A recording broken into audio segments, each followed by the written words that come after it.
So, good day mga mads. So, for today's video, gisugo na sad ni bossing o pa-assemble sa iyang gipalit nga microwave oven rack.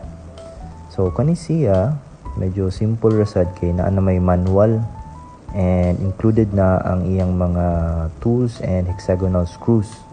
So, kani siya gapatabang ko ni bossing kay para ma-insert ang mga hexagonal screws and ma-stabilize na siya.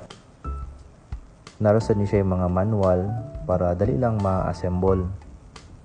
So, ang iyang width ani niya ma-adjust ra siya rasad by just twisting the back part. So, kani siya mo na ni siya yung resulta after the assembling. And don't forget to click the product link. Thank you.